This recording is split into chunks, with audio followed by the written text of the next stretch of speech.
कानी बहू। किशोरी लाल जी के बेटे राघव की शादी की बात जगह जगह चल रही थी, लेकिन किशोरी लाल जी को कोई लड़की पसंद ही नहीं आती थी। और उसकी एक ही वजह थी, किशोरी लाल जी का लालची होना।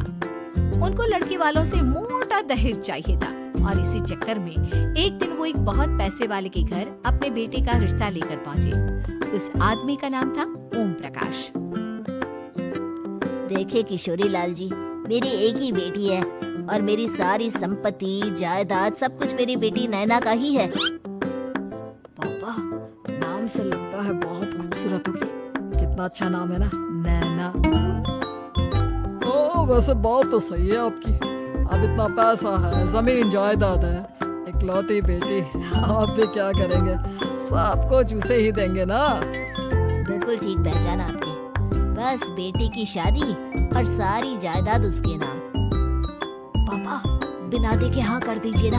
इतना अच्छा रिश्ता फिर कहाँ मिलेगा? माला माल हो जाएंगे हम।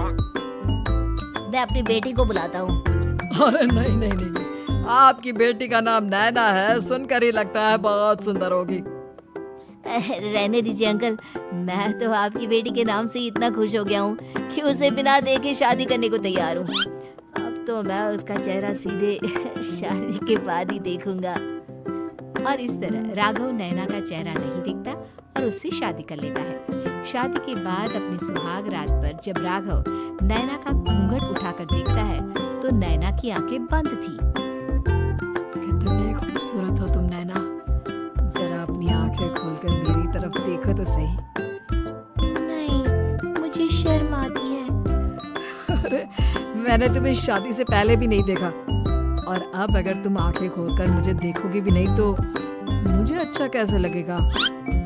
इससे पहले कि नैना अपनी आंखें खोलकर राघव की तरफ देखती, अचानक से लाइट चली गई और राघव नैना को पूरी तरह से देख भी नहीं पाया। अगली सुबह नैना राघव के लिए नाश्ता बनाकर लेकर आई।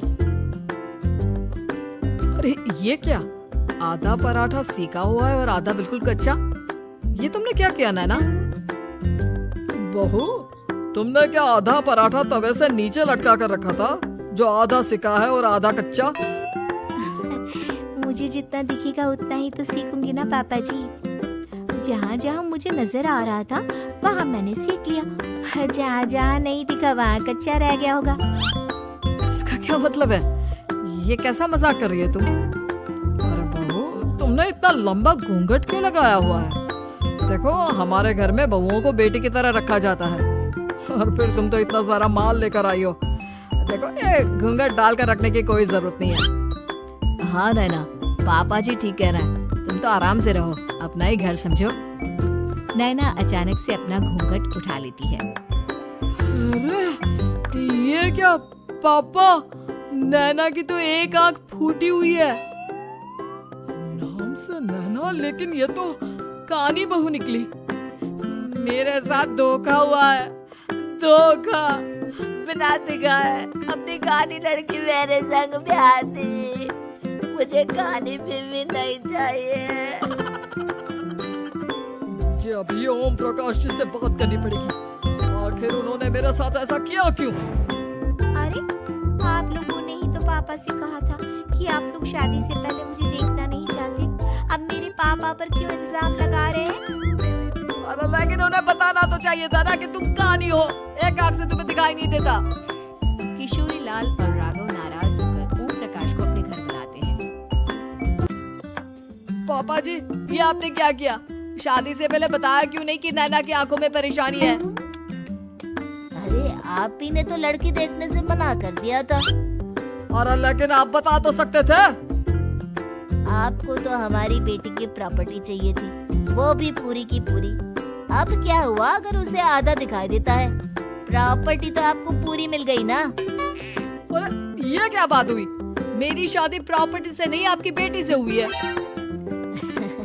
अब ये तो पहले सोचना चाहिए था, तब तो मेरी प्रॉपर्टी देखकर तुम्हारी जुबान लप लपा रही थी।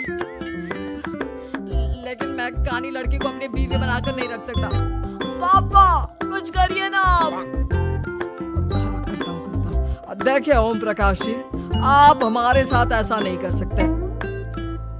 पर तुम देखो, अगर तुमने मेरी बेटी से शादी तोड़ी ना, तो जो भी प्रॉपर्टी मैंने तुम्हें दी है वो तो पूरी की पूरी वापस ले ही लूंगा, और आधी प्रॉपर्टी तुम्हारी भी लूंगा। अरे मेरी आधी प्रॉपर्टी भला क्यों लेंगे आप? इसलिए क्योंकि मेरी बेटी को आधा नजर आता है और उसकी नजर अभी तक तुम्हारी आधी जायदाद पर ही पड़ी है।